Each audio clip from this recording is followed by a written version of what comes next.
अश्वशिरा मुनि उपस्थिति के कारण होने वाले व्यवधान से बाध्य होकर वेदशिरा मुनि ने अपनी आंखें खोली। कौन हो तुम और यहाँ क्या कर रहे हो? आपके आश्रम में बहुत शांति है मुनिवर। साधना करने के लिए बहुत ही उत्तम स्थान है ये। मैं चाहता हूँ कि मैं भी यहाँ। आप यहाँ साधना करना चाहते हैं, लेकिन इतना भी नहीं जानते कि किसी के आश्रम में प्रवेश करने से पहले उसकी आज्ञा लेनी चाहिए। आप ये भी नहीं जानते कि यदि कोई यज्ञ कर रहा हो तो बिना अनुमति के वहाँ प्रवेश करने से उसकी यज्ञ साधना भंग हो सकती है। आप क्या साधना करेंगे मुनि?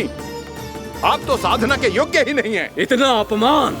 एक मुनि के मुख से इतने कड़वे शब्द शोभा नहीं देते। मैं तुम्हें श्राप देता हूँ, जितनी विषैली तुम्हारी जिह्वा है उतने ही विषैले सर्प बन जाओ तुम। और ऐसा सर्प जो सांस भी ले तो निकट का वातावरण दूषित हो जाए। तुम्हारे इस दुस्साहस के लिए मैं तुम्हें श्राप देता हूँ कि तुम अभी इसी क्षण कौवा बन जाओ, और ऐसा कौवा जो कांव कांव करके अनर्गल प्रलाप करता रहे।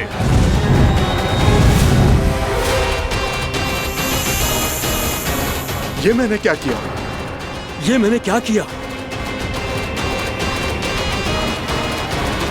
क्रोध के कारण दोनों ने एक दूसरे को श्राप दे दिया। पर दोनों ही मेरे भक्त हैं और भगवान होकर मैं अपने भक्तों को इतनी कठिनाई में कैसे देख सकता था। इसीलिए जिस संकट में उन दोनों ने अपने आप को फंसा लिया था, उसका समाधान करने में मैं उनके पास गया। देखिए ना प्रभु, ये क्या हो गया हमसे? हमारी रक्षा कीजिए प्रभु, मार्ग दिखाइए हमें। क्रोध पर नियंत्रण ना होने के कारण आप दोनों ने एक दूसरे को बहुत ही भीषण संकट में डाल दिया है।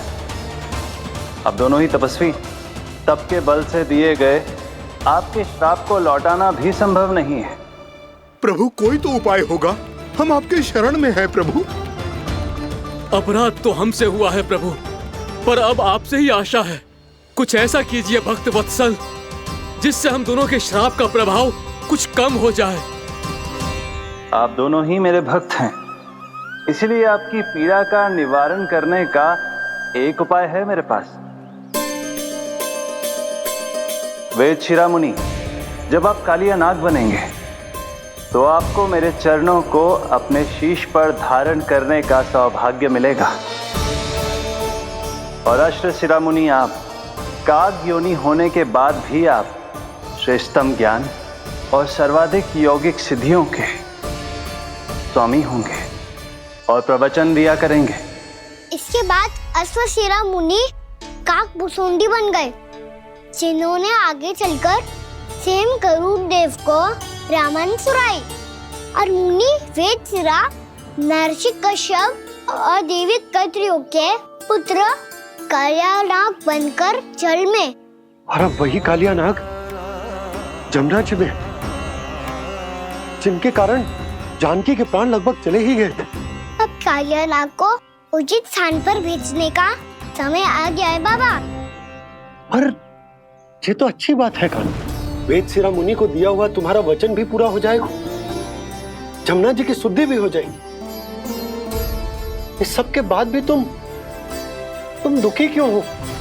क्योंकि इसके बाद मैया के सामने मेरा रहस्य खुल जाएगा बाबा। उन्हें पता चल जाएगा कि उनका बालक कोई साधारण बालक ना है। भविष्य में जो होने वाला है उसे सबके सामने घटने से रोकना मेरे लिए भी संभव ना होगा। मैया को सब पता चल जाएगा। क्या पता चल जाएगा रे मुझे?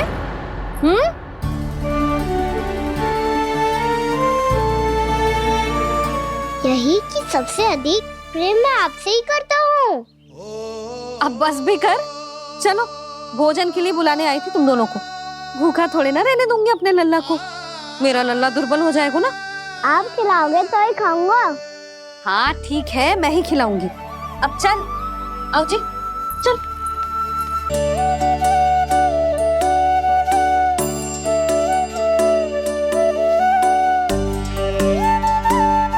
मैया खेलो ना मेरे साथ। मैया सुनो ना। मेरी बात ना मानोगी? अभी बहुत कार्य पड़े लल्ला, देख जानकी को औषधि भी देने जानो है ना। औषधि मैं दे दूंगा, फिर तो खेलोगी ना आप मेरे साथ। पिछले कुछ दिनों से अपनी मैया का अधिक से अधिक प्रेम पाने का प्रयास करो है कान्हा। इसका तो एक ही अर्थ हो सकता कि कछु बहुत बड़ो होने वालों है। कान्हा रुक जा लल्ला। कान्हा क्यों तंग कर रहा है? मैया को पहन लेना। कान्हा, कान्हा, ये क्या करो तूने?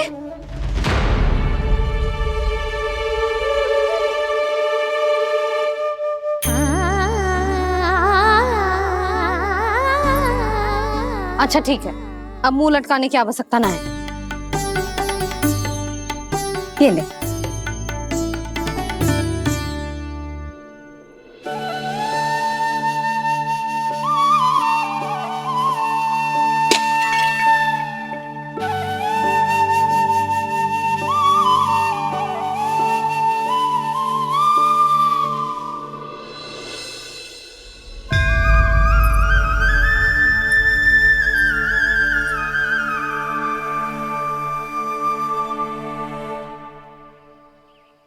तंग करे मैया को खिजाए, खेले रूठे मनाए, लीला अनोखी करके शरारत, कान्हा दंड भी पाए।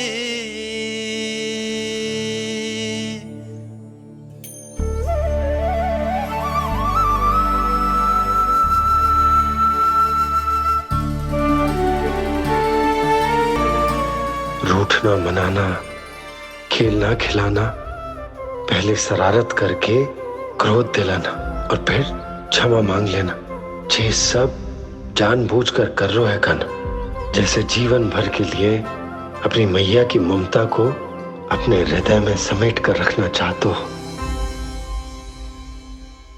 कैसे कैसे करूं उस कालिया से मित्रता, कैसे करूं उसका उपयोग?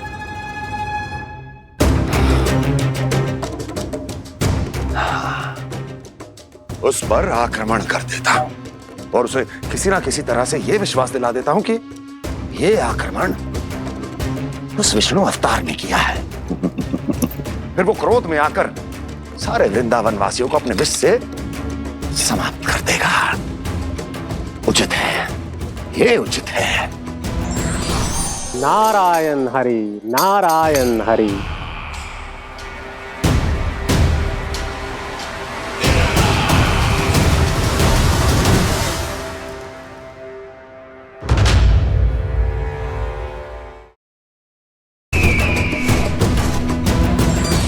नारायण हरि, नारायण हरि।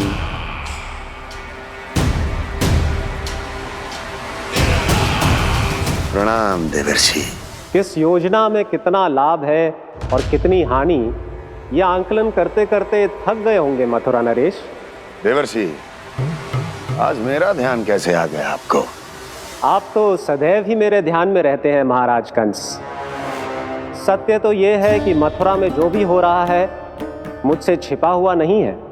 मैं जानता हूं कि आप किसी भी असुर को वृंदावन क्यों ना भेजें, और वो असुर कितना भी शक्तिशाली क्यों ना हो, कृष्ण का सामना नहीं कर पाता। या तो पराजय स्वीकार करके आपके पास लौट आता है, या तो फिर वीर गति को प्राप्त हो जाता है।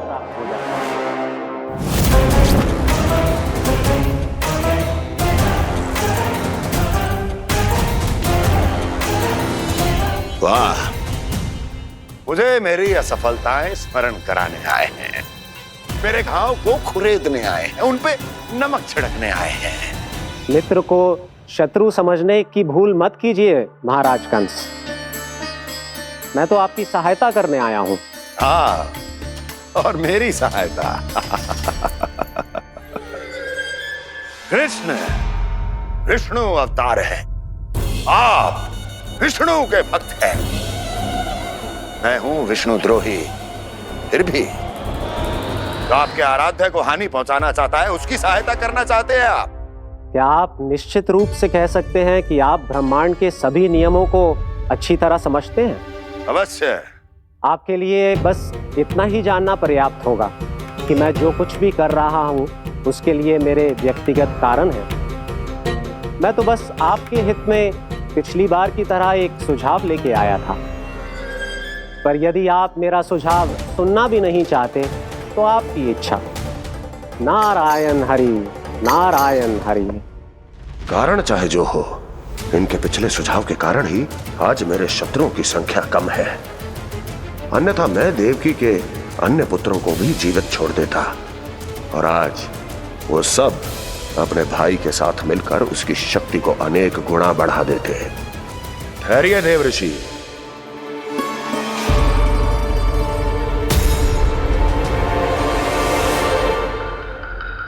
बताइए, क्या सुझाव है आपके पास? मेरे सुझाव का नाम है कालिया नाग।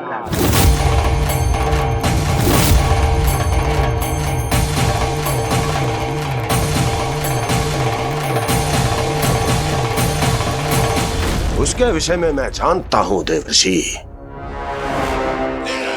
तो समस्या यह है कि मैं स्वयं उससे मिलने नहीं जा सकता, उससे भेंट नहीं कर सकता। उस कृष्ण की हत्या के लिए उसको वृंदावन जाने के लिए तैयार नहीं कर सकता। तो मत जाइए उसके सामने, और ना उसे भेजिए कृष्ण के सामने। हर बार आप किसी न किसी असुर को अपने शत्रु के क्षेत्र में भेजते हैं, जहां शत्रु उसका सामना करने के लिए पूरी तरह से तैयार होता है और आपका असुर मारा जाता है। इस बार शत्रु को युद्ध स्थल चुनने का अवसर मत दीजिए महाराज। इस बार योजना का जाल ऐसे बुनिए कि कृष्ण स्वयं उसके पास जाने के लिए विवश हो जाए। कालिया नाग स्वयं काल है, मृत्यु का दूसरा नाम है। उसके विष का उपयोग अपने लाभ के लिए कीजिए महाराज। वैसे कालिया के विष की अधिकता का अनुमान तो होगा ही आपको।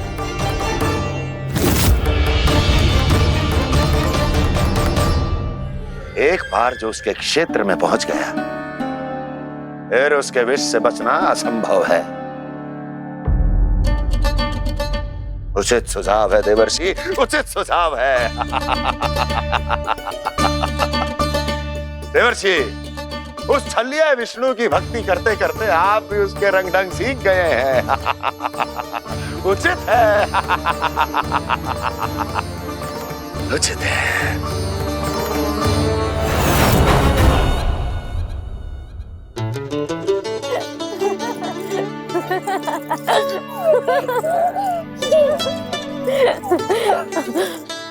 बस बस, बहुत आनंद ले लियो लल्ला।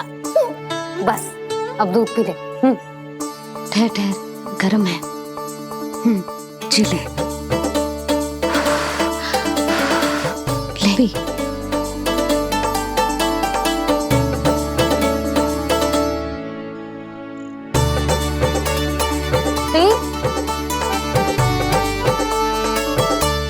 मैं ना होती तो ना जाने क्या होता तेरा। अपने आप दूध भी ना पी सकते है, भावला कहीं का। आपकी इस प्रेम के लिए तो मैं धरती पे आया हूँ मैया। मैं भी यही सोच रहा हूँ यशोदा, कि तुम ना होती तो मेरा क्या होता। इसी बात पे थोड़ा दूध और कजू खाने को दे दो। अरे मैं तो भूल ही गई। तनिक ठहर जाओ जी, दूध पी लेना तो आपके लिए भी कछु ले आती।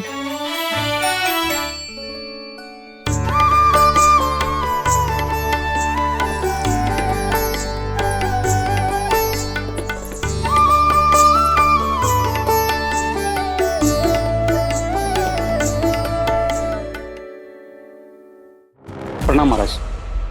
आपकी आज्ञा के अनुसार बिल्कुल वैसा ही पत्र तैयार किया है जैसा आप चाहते थे।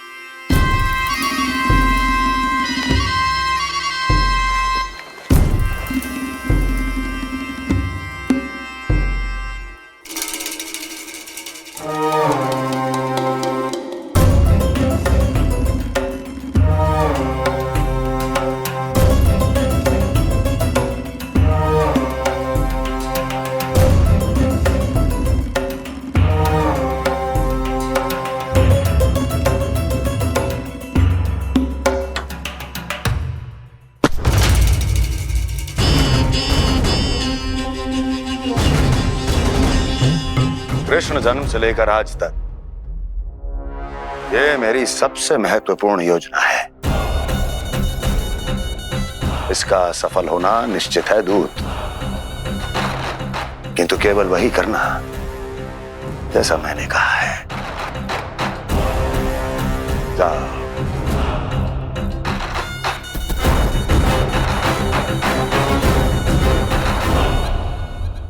कान्हा,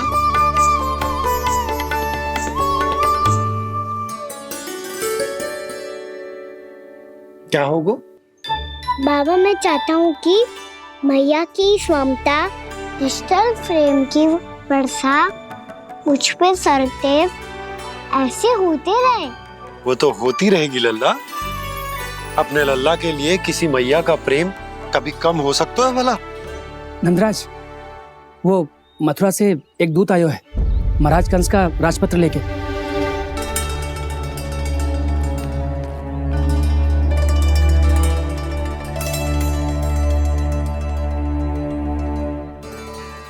कान्हा अब क्या करने वाला है? तेरे बाबा कहाँ गए? हाँ? कंस मामा का खेल आरंभ हो गया है, पर मैया वो सब सुनेगी तो व्यर्थी चिंतित हो जाएगी। बस थोड़ा बाहर गया मैया, कछु खा लिये से। बाहर इस समय? मैया क्या होगा? मैया देखो ना, पीठ पे कछु हो रहा है। मेरा हाथ ना पहुंचो, आप करो ना। दिखा यहाँ। क्षमा करना मैया, पर अभी बाबा को ही संभालने दो ये सब। कहिए, क्या संदेश लाए हैं आप? नहीं नंदराज, नहीं। महाराज कंस का आदेश है कि ये संदेश सभी गांव वालों के साथ ही पढ़ा जाए। ठीक है, मैं गांव वालों के सामने पढ़ दूंगा, पर मुझे तो दीजिए पढ़ने के लिए। महाराज की आज्ञा का पालन करना आपके लिए भी आवश्यक है नंदराज। सभी गांव वासियों की सभा बुलाइए। बंसी, सभी गांव वालों की सभा बुलाओ। राजपत्र में ऐसा क्या संदेश भेजो है कंस ने? अब मेरे पत्र को पढ़कर सब भौचक के रह जाएंगे। और वो कृष्ण, उस कृष्ण के पांव के नीचे से तो भूमि खिसक जाएगी, आकाश फट पड़ेगा, बिजलियां गिर जाएंगी। प्राप्ति, ओ प्राप्ति, कंस का पत्र। स्वयं को बहुत अधिक शक्तिशाली समझता है ना वो। अब देखता हूं कैसे वो इस महासंकट का सामना करता है। वो कृष्ण, वो अपनी मृत्यु स्वयं चुनेगा या मृत्यु की वेदी पर चढ़ा देगा प्रिय वृंदावन वासियों को।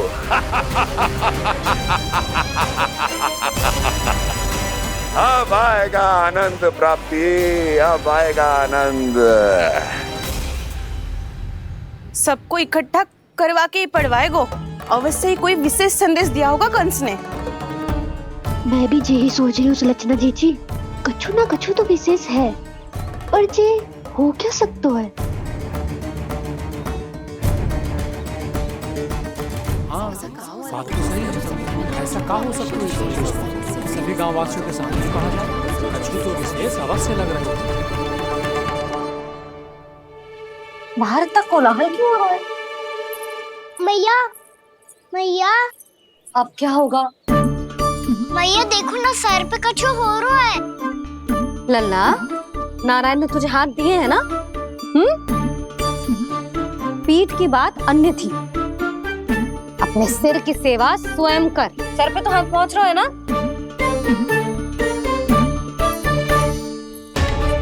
मैया सुनो ना, मैया देखो ना, तीव्र कर, कछु हो रहा है। मैया देखो ना, तीव्र कछु हो रहा है।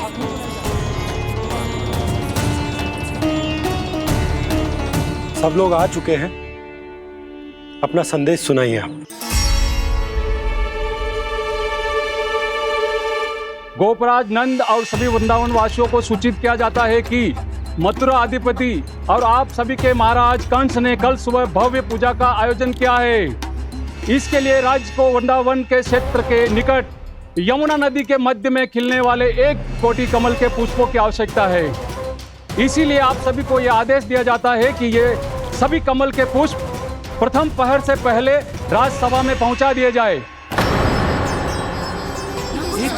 इतने सारे पुष्प वो भी प्रथम पहर से पहले कैसे हो सकते हैं? यदि आप ऐसा करने में असफल रहे तो इसे राज आज्ञा का उल्लंघन माना जाएगा और राजद्रोह के आरोप में आप सभी को कड़े से कड़ा दंड दिया जाएगा। स्मरण रहे, यदि कल की पूजा में इन 1 कोटि कमल के पुष्पों का ना पहुंचने के कारण कोई व्यवधान आया तो समस्त वृंदावन वासियों को दोषी माना जाएगा और पूरे गांव को निवासियों सहित धूल में मिला दिया जाएगा। कल प्रथम पहर तक का ही समय है आप सबके पास।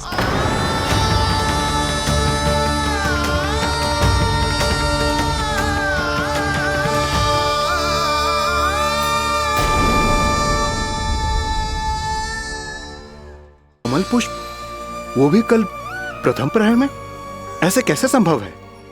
और कोई साधारण पुष्प ना, यमुना नदी के मध्य खिलने वाले विशेष कमल के फूल चाहिए उन्हें। लेकिन यमुना नदी में तो कालिया नाग ने विष घोल के रखा है, तो फिर कैसे हो पाएगा? यह संभव है। हमारी मृत्यु का संदेश भेजा राजा कंस ने।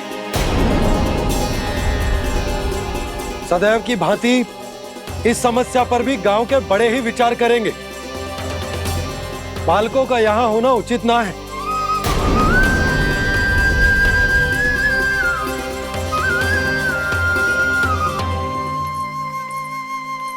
लल्ला ले, जे गेंद ले, जा अपने सखाओं के साथ खेल।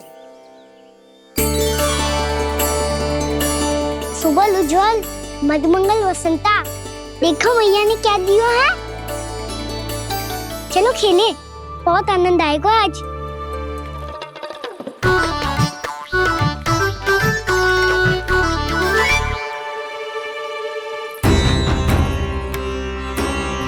भानु, बंसी, जाओ और शीघ्र ही वो घेरे का कार्य समाप्त करो।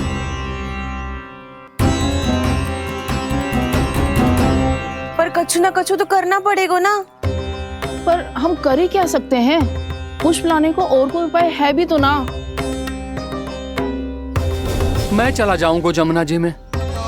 वैसे भी मेरे जीवन के कितने दिन शेष बचे हैं। गांव के लिए, समाज के लिए कुछ करके मरूं, तभी तो शांति मिलेगी।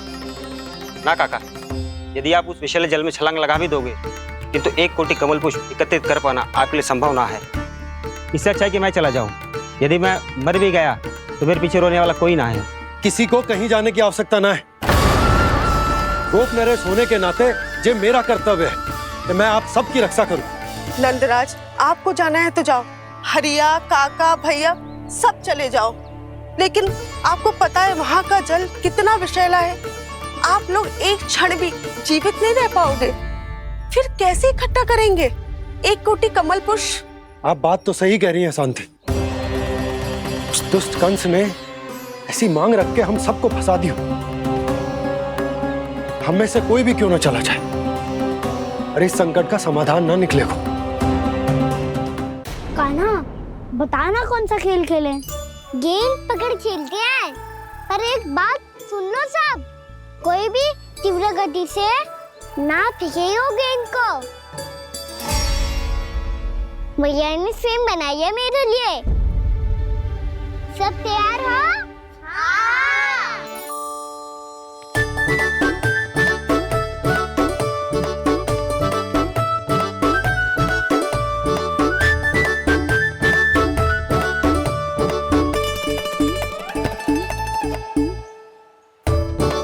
मुझे दो, मुझे दो।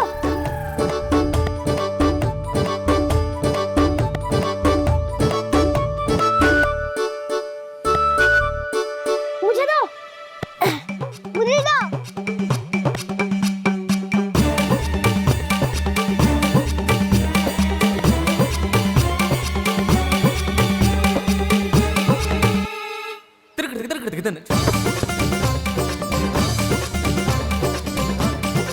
कान्हा, इतनी धीरे से फेंकेगो तो कैसे आनंद आएगा? थोड़ा बल लगा के फेंक। हाँ कान्हा, हम अभी बड़े हो गए हैं, तू अब भी छोटे बालकों की तरह फेंक रहा है।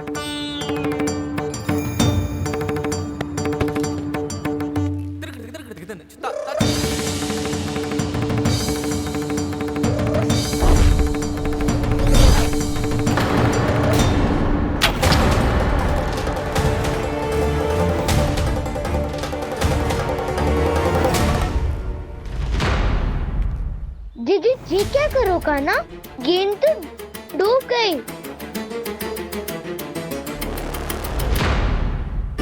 अच्छा, तो ये सब इसकी योजना का भाग था ताकि ये कालिया का सामना कर पाए। तुम सबने तो कही थी तीव्र गति से फेंको, देखो फिकवा दी ना मेरी गेम मुझसे नदी में। अब मुझे जाके लानी पड़ेगी। रुक जा कान्हा, रुक जा कान्हा। जी क्या बोल रहे थे कान्हा? इसमें तो बहुत संकट है। कोई भी संकट मेरी मैया का उपहार खोने से बड़ा ना है। बहुत प्रेम से बना के उन्होंने दी थी। हे नारायण, कोई उपाय समझ में ना आ रहा है। मैया, अब कैसे करेंगे हम अपने गांव की रक्षा? कीड़े पड़ेंगे उस दुष्ट को। यदि उसके कारण किसी के प्राण चले गए तो कौन सा फल मिलेगा उसे इस पूजा का? तुम सही कह रही हो यशोदा, और हमारे पास कोई और दूसरा विकल्प भी तो ना है। यदि हमने मथुरा की राज आज्ञा का पालन ना किया तो इसका दुष्परिणाम पूरे गांव को भुगतना पड़ेगा।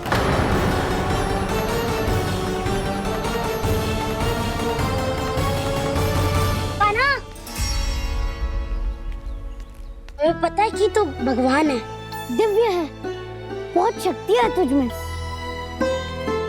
पर फिर भी हम तुझे विषैले जल में ना जाने दे सकते। कुछ होगा तो तुम सब इतनी हट कर रहे हो तो ठीक है, ना जाऊंगा। गेंद कहाँ गिरी है, कितनी दूर गई है, ये तो देख लूं, ताकि उसे बाहर निकालने का कोई उपाय ढूंढ पाऊं।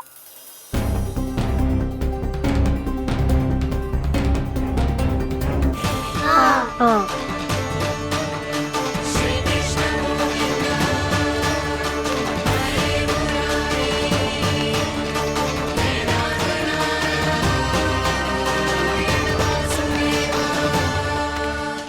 कान्हा की ये लीला तो समझ ही नहीं आ रही। पहले इसने देवश्री नारद को मथुरा जाकर कंस को भड़काने के लिए कहा, फिर स्वयं ही दुखी भी हो गया कि अब इसका रहस्य सबके सामने खुल जाएगा। और अभी स्वयं ही तो इसने कहा था कि गेंद बहुत महत्वपूर्ण है, फिर स्वयं ही उसे नदी के विषैले जल में फेंक दिया।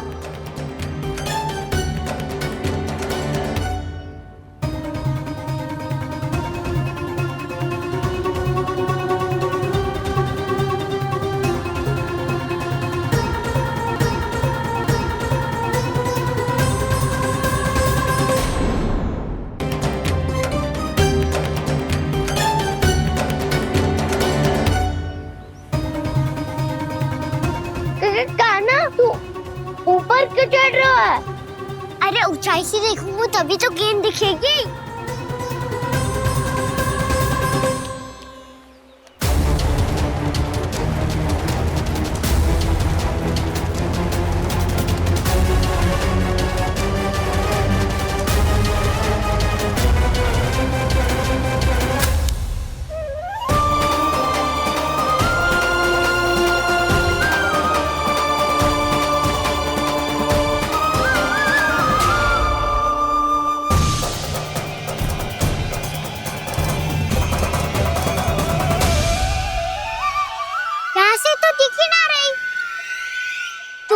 वहीं से फेंकी थी ना? ना वहाँ से फेंकी थी। कहाँ से? नहीं कहना वहाँ से। समझ में आ रहा? ठीक बताना कहाँ से फेंकी थी?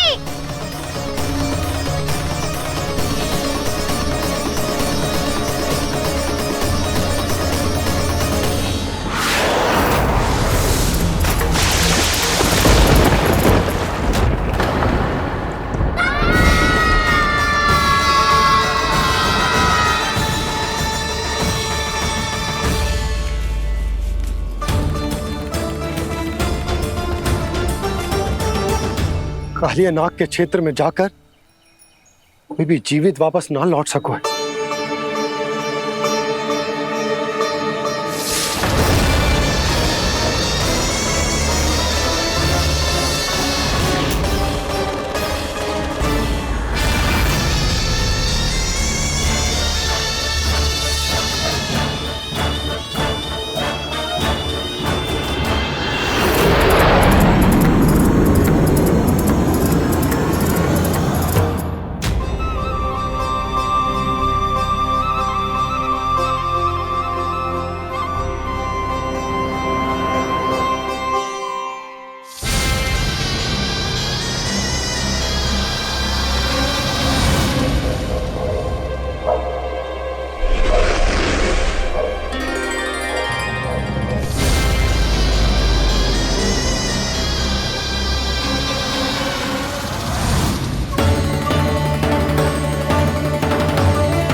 ये क्या किया वाना ने?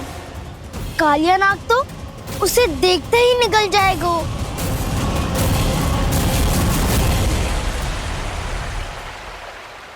तो आरंभ से अब तक सब कुछ उसकी लीला का ही भाग था।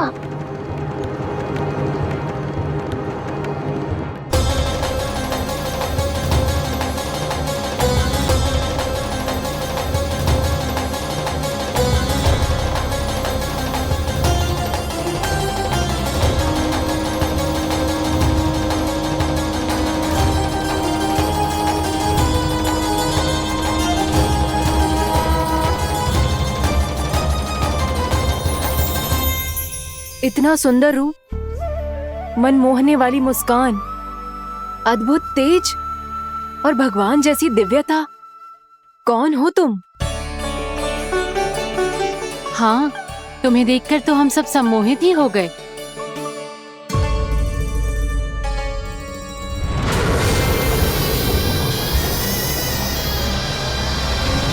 तुम जो भी हो बालक, वापस लौट जाओ। हमारा हृदय तुम्हें ही देखते रहना चाहता है, किंतु यदि हमारे पति जाग गए तो तुम्हें अवश्य हानि पहुंचाएंगे। ये बहुत विषैले है बालक, कालकोट जैसे भयानक। इनके विष से तुम नहीं बच सकोगे। नंदराज, कालिया नाग के विष का प्रभाव बढ़ते ही जा रहा है। पहले 8 कोस तक उसके विष का प्रभाव था, अब तो 1 योजन से अधिक क्षेत्र में फैलो है। जल पीने के प्रयास से अनेक पशु मारे गए हैं और नदी के निकट के वृक्ष और वनस्पति सब नष्ट होने लगे।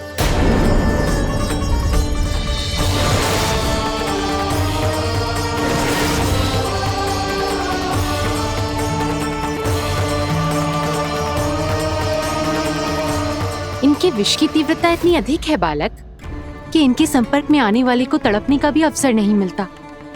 इनके विष की अग्नि क्षण भर से भी कम समय में प्राणवायु को जलाकर राख कर देती है।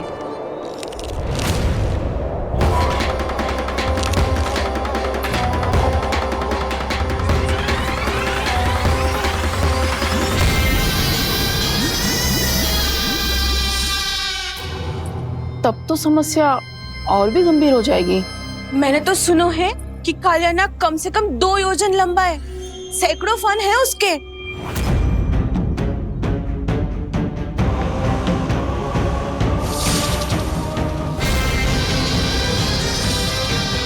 इसका अर्थ तो ये है कि हम दोनों ओर से फंस गए। एक और कंस को 1 कोटि कमल पुष्प देने जो कि कालिया नाग के क्षेत्र में पड़ते हैं, और दूसरी ओर उस कालिया नाग का विष यमुना जी के क्षेत्र में बढ़ता ही जा रहा। इसके कारण हम ही नहीं, निर्दोष पशु पक्षी भी संकट में। इन दोनों समस्याओं का एक ही समाधान है, उस कालिया नाग का सामना करना।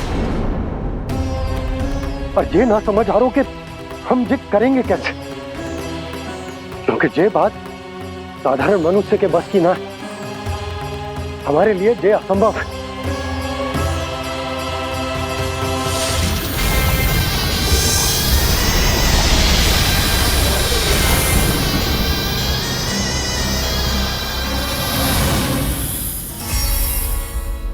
अब तो तुमने अपनी आंखों से भी देख लिया बालक, ये कितने विषैले हैं।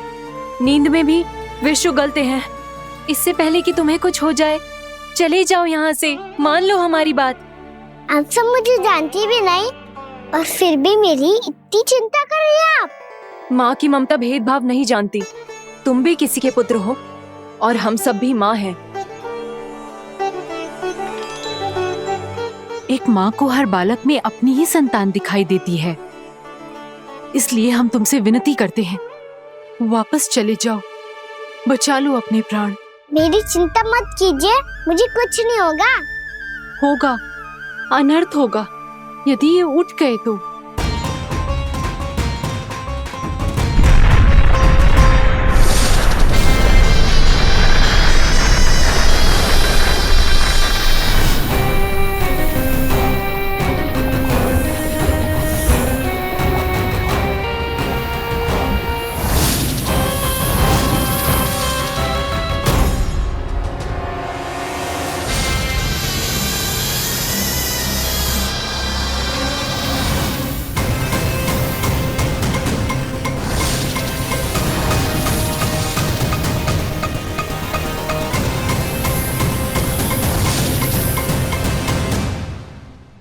सामने होते हुए भी अपने इश्क को केवल वही देख सकता है जो अपना अभिमान त्याग चुका हो।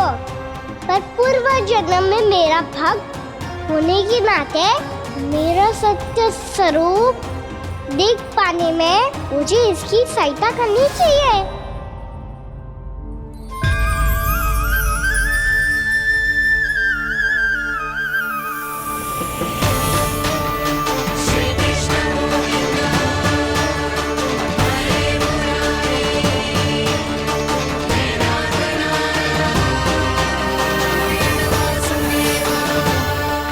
देखो हमारा छोटा सा कान्हा कैसे डट के खड़ा हुआ है, इतने विशालकाय, इतने महाभयंकर सबके सामने।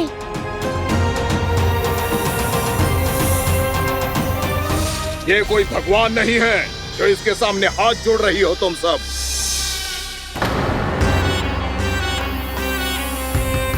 एक सामान्य साधारण बालक है ये, जो ये तक नहीं जानता कि इसके सामने है इसका काल, कालिया। तू कौन है बालक? मेरे इतने निकट आकर भी तू जीवित कैसे है? मेरी नहीं, अपनी चिंता करो कालिया। बहुत मनमानी कर ली तुमने। अब बस मैं तुम्हें रोकना हूँ। अब बस मैं तुम्हें रोकना हूँ। मैं तुम्हें रोकना हूँ।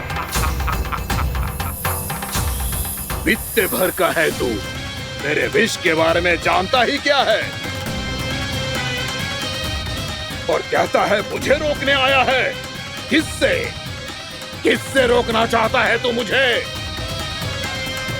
मुझे क्रोध दिलाने की भूल मत कर बालक। अपनी फुंकार से ही तेरी इस मुस्कुराहट को अंतिम मुस्कुराहट बना सकता हूं मैं। शीघ्र बता, कौन है तू और किसने भेजा है तुझे?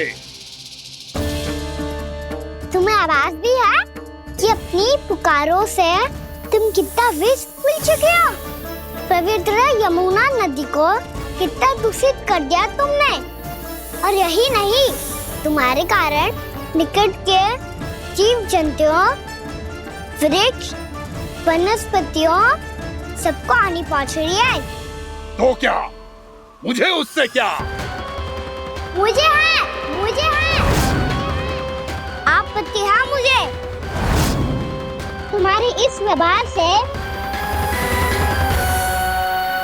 और इसीलिए तुम्हें यहाँ से जाना होगा।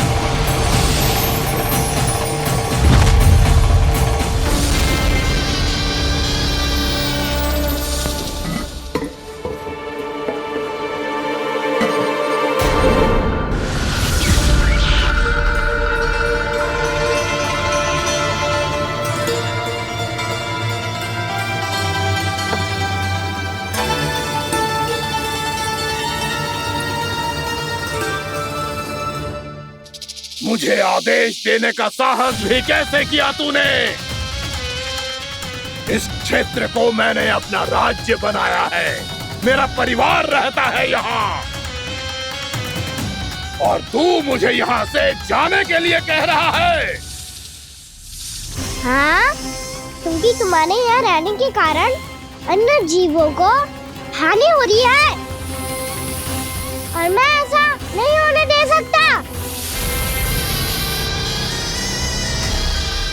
मैं तो बस वही कर रहा हूँ जो एक सर्प का स्वभाव है।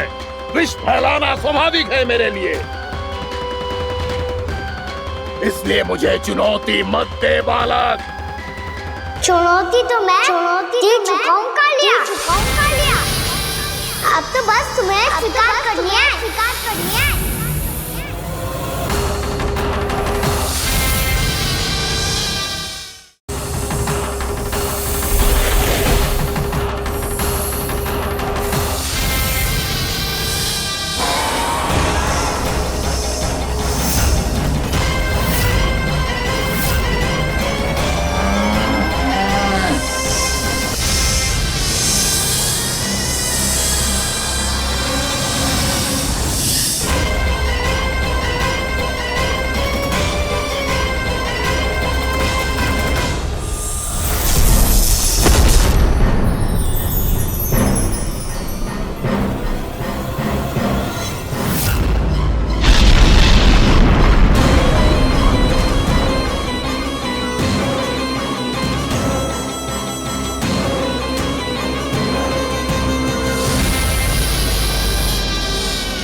मैं भी चेतावनी दे रहा हूँ, यहाँ से चले जाओ। अपनी भूल को पहचानो कालिया, तुम जो कर रहे हो अनुचित है।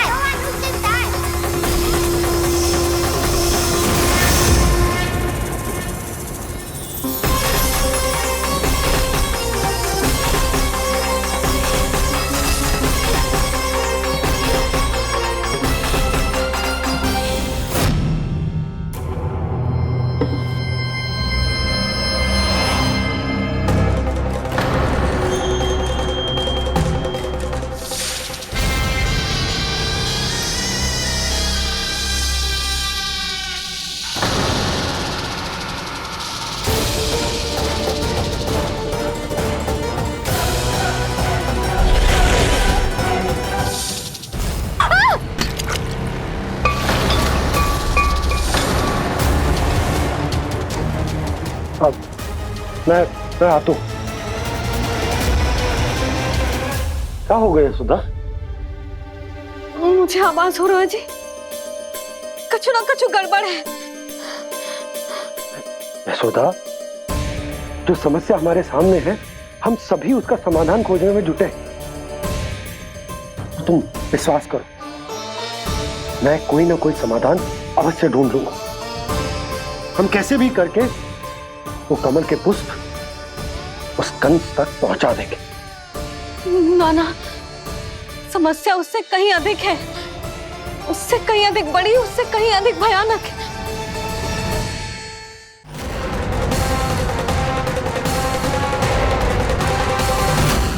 इसकी ये बूंद से ही सबके प्राण चले जाते हैं।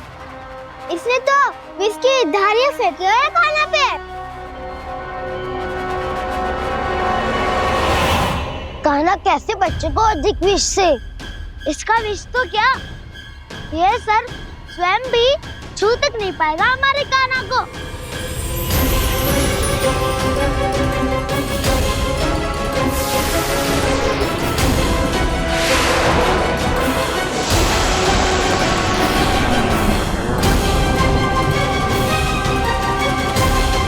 तुम्हारे सखा को, मेरे भाई को कोई हानि नहीं पहुंचा पाएगा। ये कान्हा का सत्य चाहे जो हो बलराम, पर अभी तो जो एक बालक ही है ना। देखो कैसे विष के कारण स्थिर हो गया है।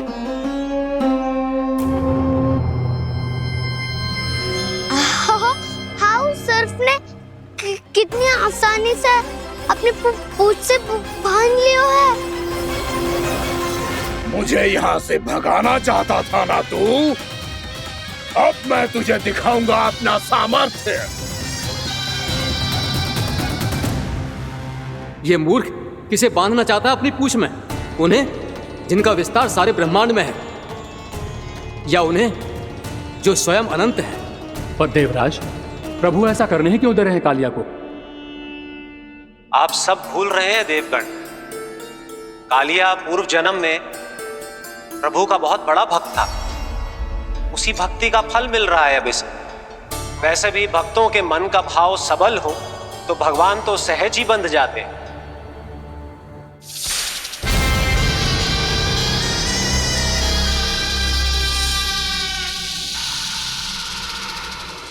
बलराम, तुमने ही तो कही थी कान्हा को कछु ना होगो। देखो दुष्ट ने चारों ओर से जकड़ लियो है।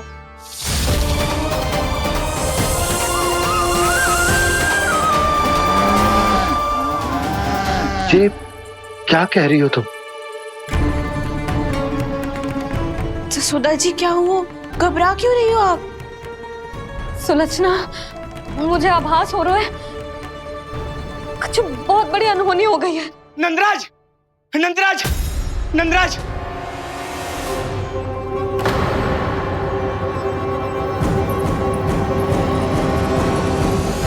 नंदराज, कान्हा ने जमना नदी में छलांग लगा दी है। कान्हा ने जमना नदी में छलांग लगा दी है। कान्हा ने जमना नदी में छलांग लगा दी है। कान्हा जमना में कूद गया है।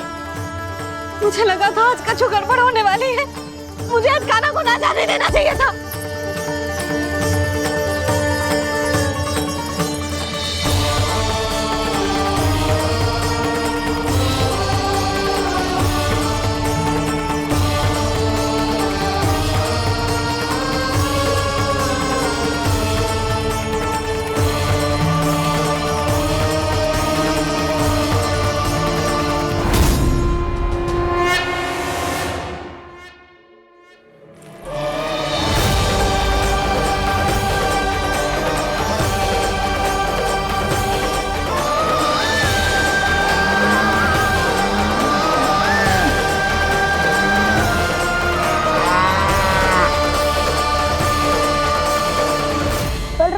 कछु करो ना।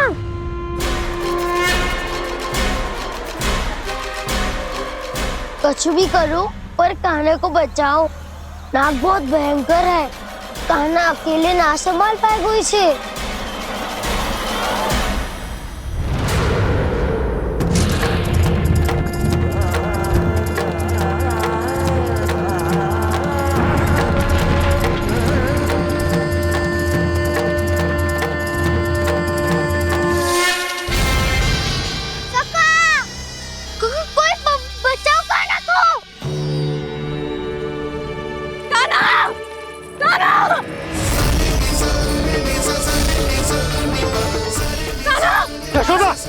यशोदा रुको। छोड़ दो मुझे, छोड़ दो मुझे। रुक जीजी, संभालो, बावली हो गई है।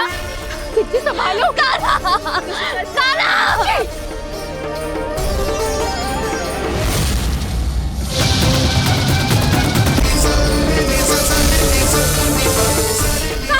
यशोदा, यशोदा रुको।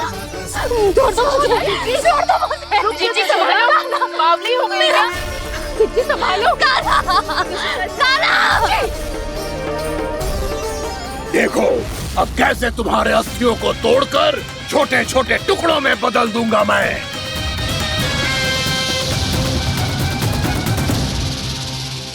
जी आप जाओगी तो आप भी फंस जाओगी।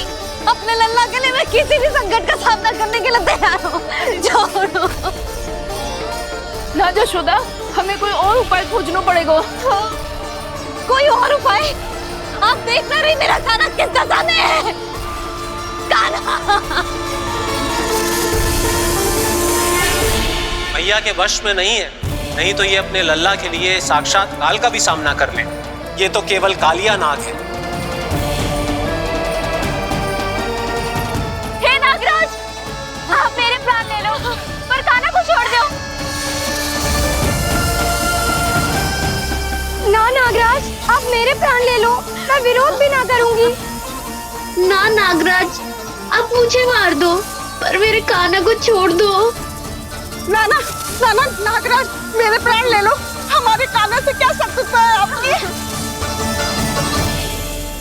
प्रभु के लिए जो प्रेम यशोदा मैया के हृदय में है वही इन सभी गोपियों के हृदय में भी है।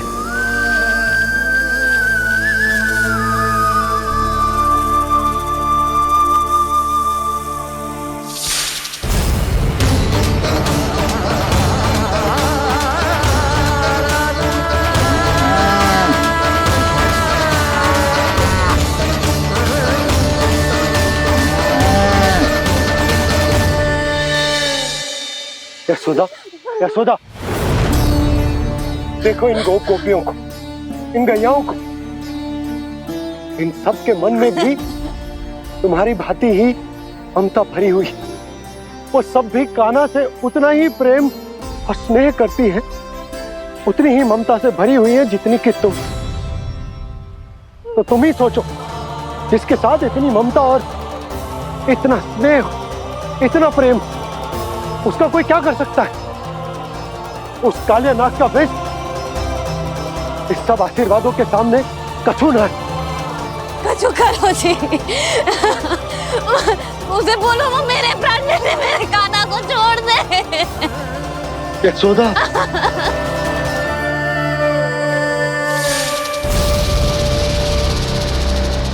केवल इन्हीं में नहीं देवराज, नाग पत्नियों के हृदय में भी ममता का वही प्रेम उमड़ रहा है।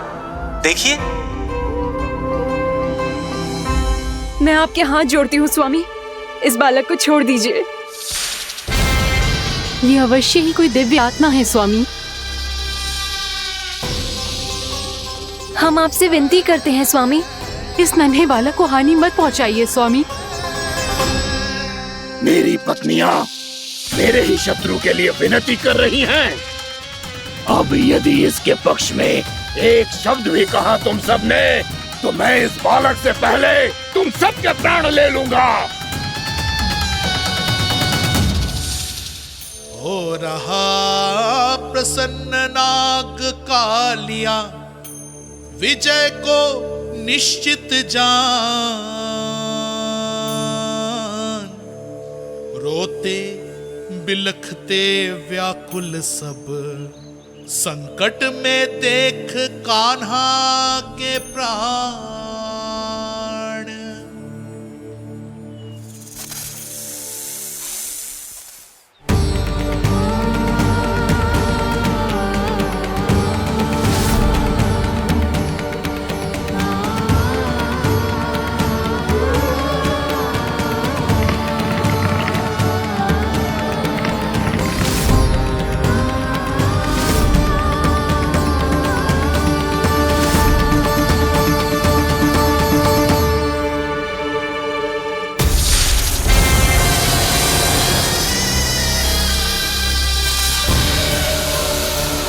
कुछ करो जी, मेरे लल्ला को बचा लो, कोई तो कुछ करो। जीजी, संभालो जीजी ना। यशोदा, यशोदा तुम शांत हो जाओ, मैं कान्हा को वापस लेकर आऊंगा। मैं रक्षा करूंगा उसकी। ना नंदराज, नंदराज नहीं, कम से कम आप तो समझो नंदराज, कालिया के पास आप जाओगे तो आप भी फंस जाओगे।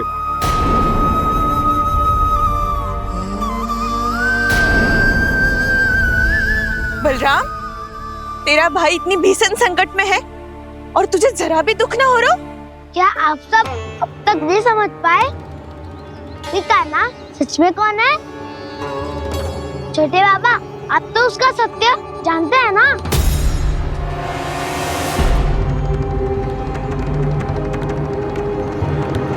मानता हूँ कि आप सब कान्हा के रहस्य के बारे में नहीं जानते, पर क्या उसके जन्म से आज तक घटी एक से बढ़कर एक विचित्र घटनाओं को भी भूल गए हैं आप सब?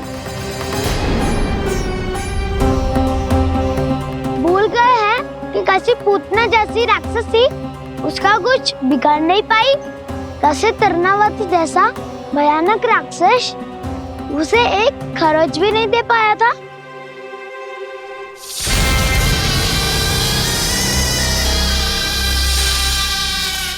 आप सबने अपनी आंखों से देखा था ना, बकासुर से कान्हा की रक्षा करने देवता स्वयं आए थे, पर सत्य तो ये है कि वो सभी देवता भी उस असुर के सामने असमर्थ हो गए थे। तब कान्हा ने बहुत ही आसानी से उस भयंकर असुर का वध किया था। एक ही बार में धराशायी कर दिया था उसे। तो आप सभी सोचिए, बार बार ऐसे असाधारण कार्य करने वाला बालक साधारण कैसे हो सकता है? अब तो आरंभ से ही सारा सत्य जानते हैं छोटे बाबा। रहस्य छुपाने में सदैव काला की सहायता करते आए आप, और आज आप स्वयं ही उसके सत्य को भूल रहे हैं। और तुम सब भी तो जानते हो कान्हा की शक्तियों के बारे में। तो क्या तनिक भी विश्वास ना है अपने सखा पे? बलराम, जे तू क्या कह रहे है? मैंने जो कहा उसका एक एक शब्द सत्य है छोटी माँ। यदि प्रभु की इच्छा हुई तभी कुछ ही क्षणों में सब कुछ अपनी आंखों से स्वयं अनुभव कर लेंगे आप।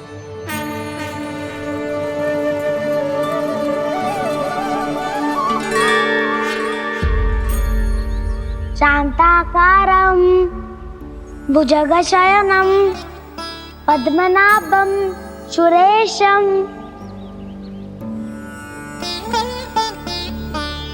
विश्वाधारं गगनसदृशं मेघवर्णं शुभांगं लक्ष्मीकान्तं कमलनयनं योगी वीरध्यानगम्यम्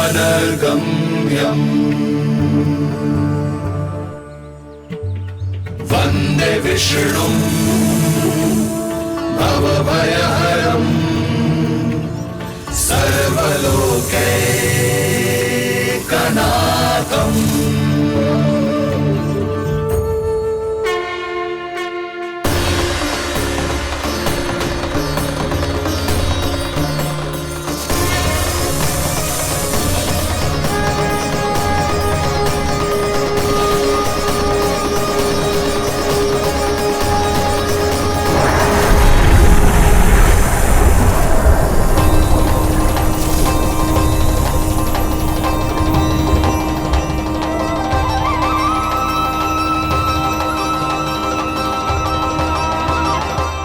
तुझे क्या लगता है बालक कि तू मेरी जकड़ से निकल गया तो अब बच जाएगा तू?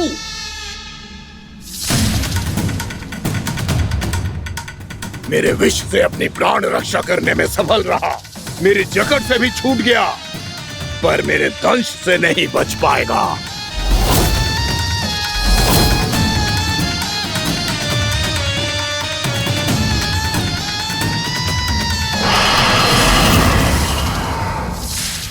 अब भय से भाग रहा है, पर मैं तुझे मृत्यु देकर रहूंगा।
मेरा नन्हा सा कान्हा कितनी देर भाग पाएगा?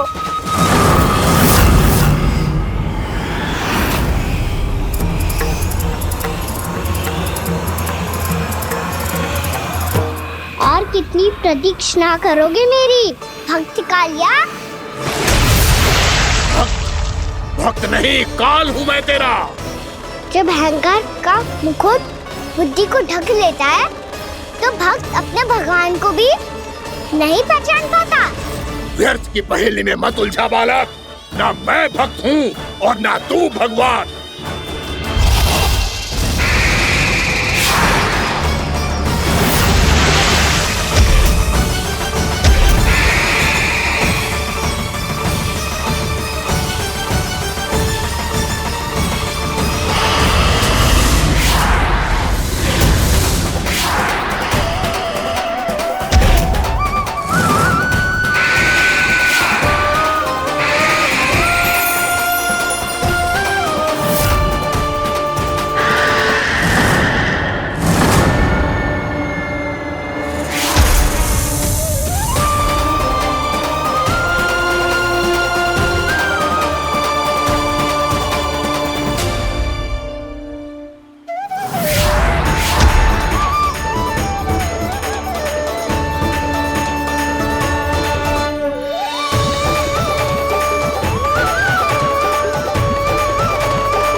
जिसके लिए इतने व्याकुल हो रहे थे, उसे छूकर कालिया नाग का हलाहल जैसा विष भी चरणामृत बन गया है और यमुना जी के जल में फैल चुके विष के प्रभाव को भी नष्ट कर रहा है।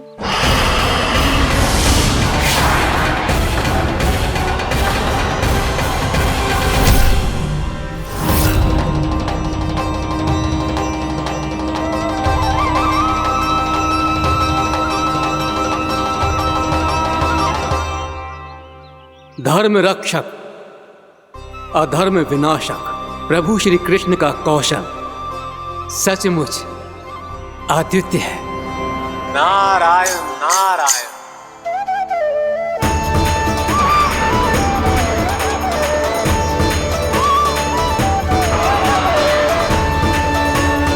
मेरा भार तुम्हारे भीतर के अहंकार का प्रतीक है कालिया। अब तुम्हारा अहंकार, तुम्हारा अभिमान मेरे पाँव के नीचे है और तुम्हारी पूंछ अर्थात तुम्हारे प्राण मेरे हाथ में। अब तुम क्या करोगे भक्त?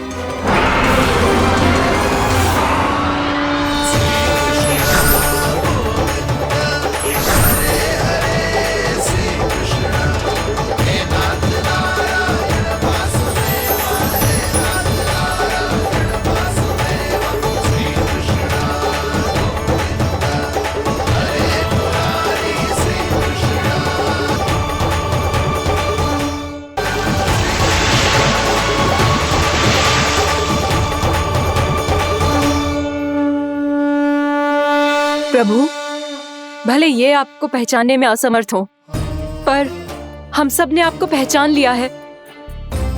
हाँ प्रभु, एक भक्त होने के नाते और एक अर्धांगिनी और माँ होने के नाते मैं आपसे इनके प्राणों की भिक्षा मांगती हूँ।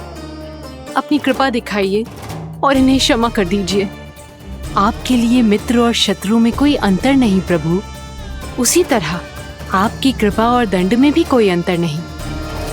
दोनों दया ही तो हैं, अकारण ही किसी को प्राप्त नहीं होती। हमें विश्वास है कि हमारे पति को मिला ये दंड कोई अभिशाप नहीं है, आपका वरदान है।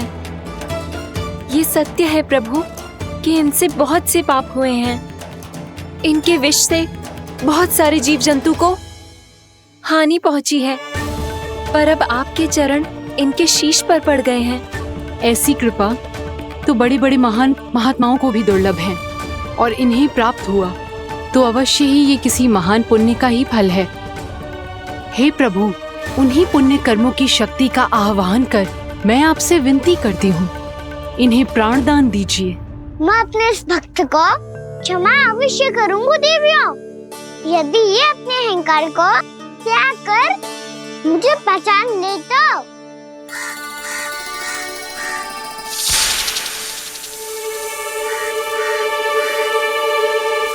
मैं तुम्हें श्राप देता हूँ, जितनी विषैली तुम्हारी जिह्वा है उतने ही विषैले सर्प बन जाओ तुम।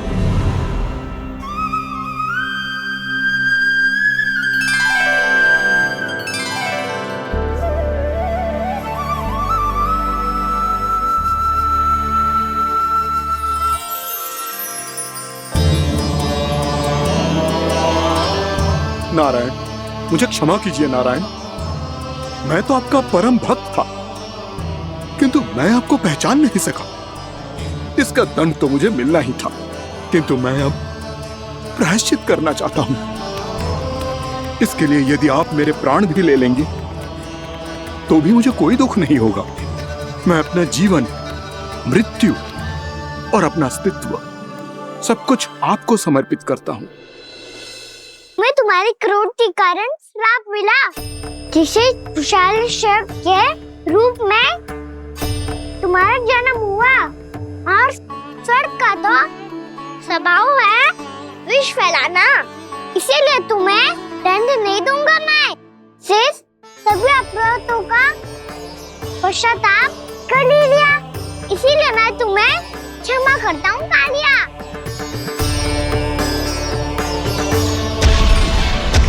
पर तुम्हें यहाँ से दूर समुद्र के बीच जाकर रहना होगा, जहाँ किसी निर्दोष का जीवन तुम्हारे विष से प्रभावित न हो।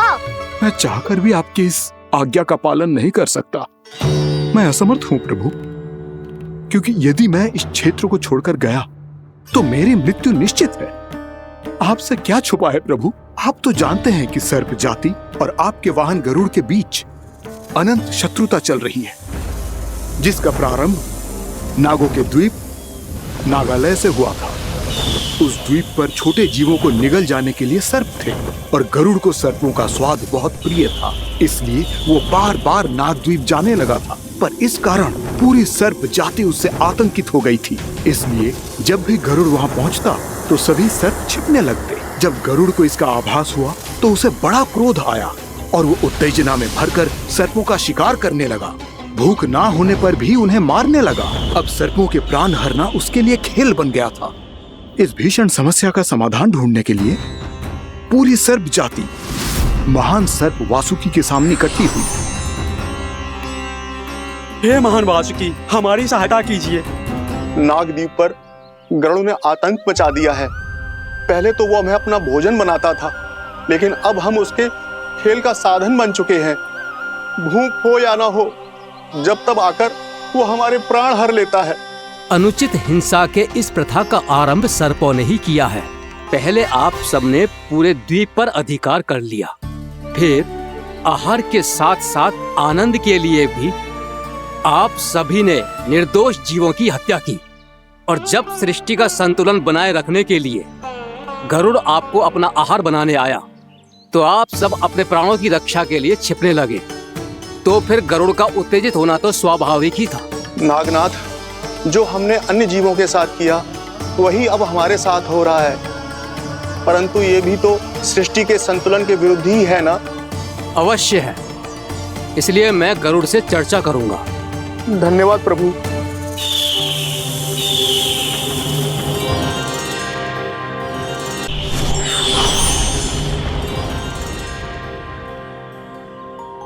श्री नारायण के वाहन पक्षीराज गरुड़, मैं संपूर्ण सर्प जाति की ओर से आपसे एक निवेदन करने आया हूँ। कहिए, क्या कहना चाहते हैं आप? हे पक्षीराज, यदि आप हम पर ऐसे ही आक्रमण करते रहे तो शीघ्र ही हमारी प्रजाति समाप्त हो जाएगी। इसीलिए हमारी आपसे विनती है, यदि आप उचित समझें तो सर्पों के किसी एक घर से हम आपको एक सर्प प्रतिदिन अर्पित करेंगे। आप उसको आहार बनाइए और अन्य सर्पों को जीवित रहने का अधिकार दीजिए। मुझे स्वीकार है। तब से प्रतिदिन किसी एक घर से एक सर्प गरुड़ के भोजन के लिए भेजा जाने लगा। समय के साथ मेरे घर की भी बारी आई, परंतु मैंने एक बहुत बड़ी भूल कर दी। समय आ गया है स्वामी, आज गरुड़ के आहार के लिए इसे चुना गया है। कौन है यह गरुड़ और क्यों दूं मैं इसे कोई भेंट? स्वामी, सभी सर्प राज्यों और गरुड़ के बीच में यही समझौता हुआ है, हमें इसका सम्मान करना ही होगा। मैंने कोई समझौता नहीं किया, मैंने कोई वचन नहीं दिया और ना ही मैं किसी गरुड़ से भयभीत होता हूँ। यदि इस राज्य में किसी को सर्पों को अपना आहार बनाने का अधिकार है तो वो केवल मुझे है। अब से गरुड़ को दी जाने वाली हर भेंट मुझे दी जाएगी, महाविषधारी महान नागराज कालिया को। यह और कुछ नहीं, मेरा अभिमान था प्रभु, और यह मेरे इस जन्म की सबसे बड़ी भूल थी, क्योंकि फिर जब गरुड़ को इस बारे में पता चला तो। कालिया, अभिमान में आकर तूने अपने काल को ललकारा है। जिस कालिया के नाम में ही काल छिपा है, तू उसे ललकारने का दुस्साहस कर रहा है गरुड़। स्वयं को भगवान विष्णु का वाहन कहता है तो वाहन का ही कर्म कर। स्मरण रख, इस धरती के सर्वश्रेष्ठ योद्धाओं के लिए भी मैं मृत्यु का दूत हूँ। विनाश काले विपरीत बुद्धि। तुझ जैसे मूर्ख सदा इस युक्ति को सार्थक करते आए हैं। अपने विनाश को आमंत्रण किया है तो अब भोग।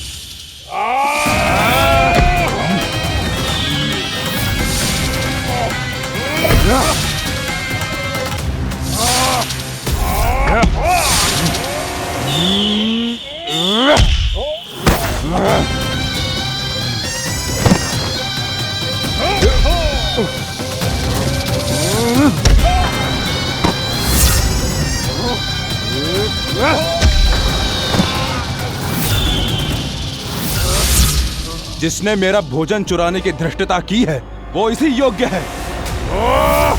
तू मुझे जानता नहीं है गरुड़, मैं महाविषधारी नाग कालिया हूँ। तेरा इतना दुस्साहस कि तूने मुझ पर चरण से प्रहार किया।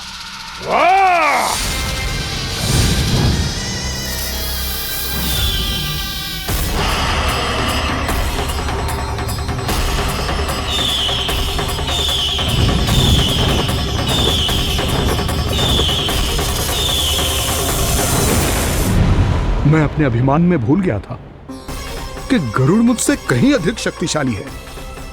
इसलिए अपने प्राणों की रक्षा करने के लिए मैं एक स्थान से दूसरे स्थान भागने लगा।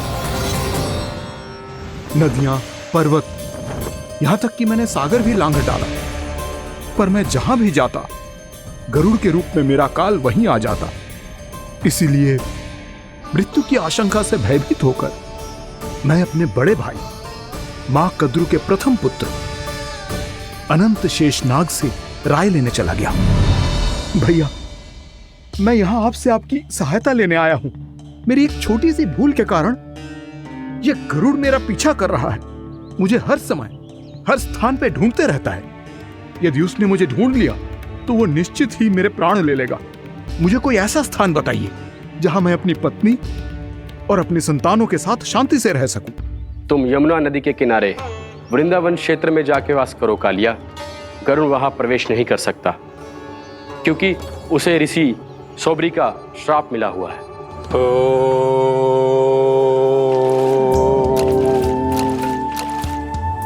ध्यान और तपस्या का नित्य कर्म करते हुए ऋषि के मन में मछलियों के प्रति प्रेम भाव इतना बढ़ गया कि वो भूल गए सभी जीव खाद्य श्रृंखला का भाग होते हैं और मछलियां भी इस नियम की अपवाद नहीं है। उन्हें मछलियों की अटखेली इतनी अच्छी लगने लगी कि वो इस क्षेत्र के मछुआरों को भी मछली पकड़ने की अनुमति नहीं देते थे।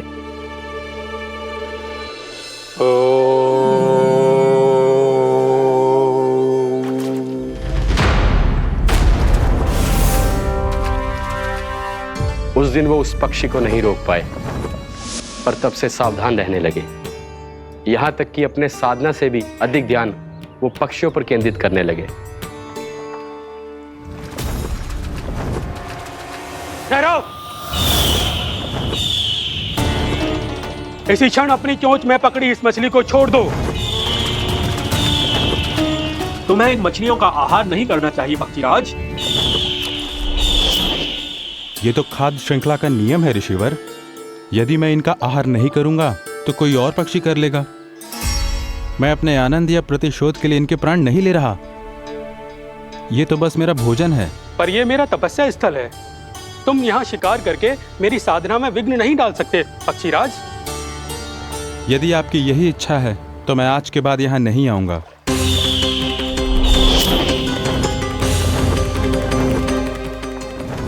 पर आज ये मछली मेरे आहार के रूप में पकड़ी जा चुकी है। मैं वचन देता हूँ ऋषिवर, इस स्थान पर यह मेरा अंतिम शिकार होगा।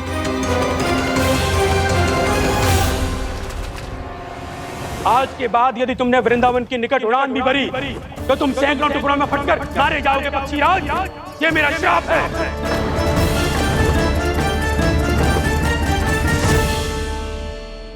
और इसीलिए भैया शेषनाग के सुझाव के अनुसार मैं यहां आ गया। पर अब यदि मैं कहीं और जाऊंगा तो मेरे प्राण नहीं बचेंगे प्रभु। डिस्टेंट रहो कालिया।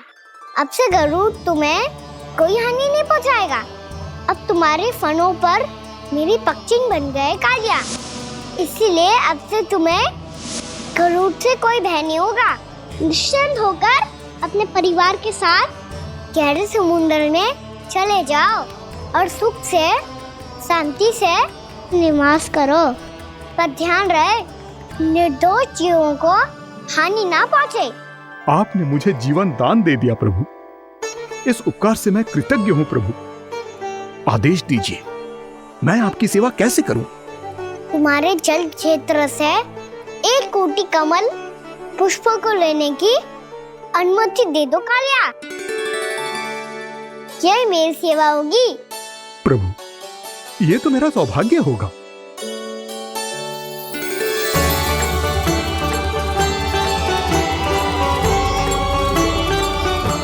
एक कोटि के स्थान पर हम 3 कोटि कमल पुष्प ले आए प्रभु। मैं तुम्हारी सेवा भाव से प्रसन्न हुआ कालिया।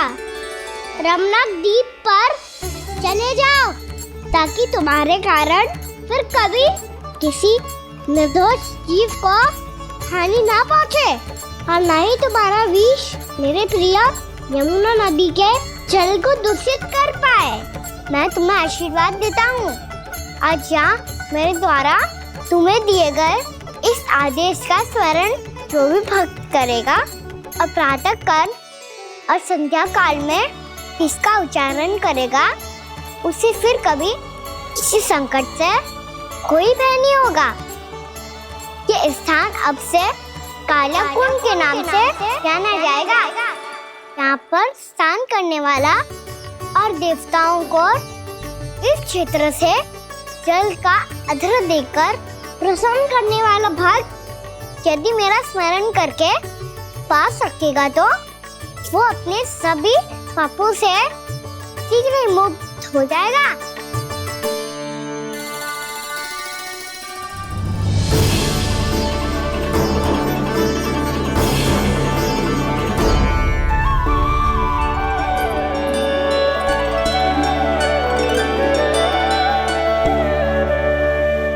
कौन है जी भगवान जिसने अभी अभी कालिया जैसे विशाल विस्तर का सामना किया? क्या एक साधारण बालक जो शीत की अधिकता से ठिठुर रहा है? क्या करूं? मैं लल्ला को ममता के आंचल में छुपा लूं या भक्त बनकर प्रभु की लीला देखती रहूं? क्या करूं मैं? कितना ठंडा था जल, बहुत सर्दी लग रही है। सर्दी से तड़पते हुए कैसे देखूं इसे? अभी जाके अपने पल्लू से सुखाती हूँ। हृदय से लगा के स्नेह की आंच दूंगी तो सर्दी पल भर में छूमंतर हो जाएगी।